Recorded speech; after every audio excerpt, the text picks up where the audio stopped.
கர்த்தருக்கு ஸ்தோத்திரம். இன்றைய வசனம் ரோமர் 16:20. தேவன் சீக்கிரமாய் சாத்தானை உங்கள் கால்களின் கீழே நசுக்கி போடுவார்.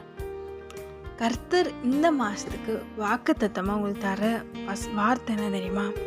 சாத்தானை உங்கள் காலுக்கு கீழே நசுக்கி போடுவேன்னு சொல்கிறாரு. ஆமென். அது எந்த விதமான சாத்தானாக இருக்கலாம். உங்களோட பலவீனத்தின் சாத்தானாக இருக்கலாம், இல்லை உங்கள் ஆவிக்குரிய வாழ்க்கையை கெடுக்கிறதா இருக்கலாம், உங்கள் பிஸ்னஸை கெடுக்கிறதா இருக்கலாம், இல்லை உங்கள் சுபாவங்களை தூண்டிவிட்டு உங்களை கஷ்டப்படுத்துகிறதா இருக்கலாம், அது பாவமாக இருக்கலாம். எந்த சாத்தானால் நீங்கள் கஷ்டப்பட்டு கொண்டு இருக்கிறீங்க, விடுதலை இல்லையா அப்படின்னு சொல்லி கலங்கி போயிருக்கிறீங்களே, கடனாக இருக்கலாம், அடிமைத்தனமாக இருக்கலாம்.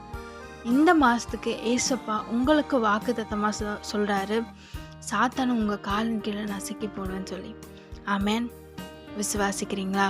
அதுவும் சீக்கிரமாய் இந்த மாதத்தில் ஏசப்பா உங்களுக்காக சாத்தானை நசுக்கி போட போகிறார். ஆமென். விசுவாசிக்கிறீங்களா? உங்களை பார்த்து தான் சொல்கிறாரு. கலங்கி போய் அழுதுட்ருக்கீங்க, ஏசப்பா உங்களுக்கு பதில் சொல்கிறாரு, சீக்கிரமாய் சாத்தானை நசுக்கி போட போகிறார். பயப்படாதீங்க, அவர் உங்கள் கூட இருக்கிறார். இதுவரை நடத்தின தேவன் இனிமேலும் உங்களை நடத்துவார், ஆசீர்வதிப்பார். ஆமென்.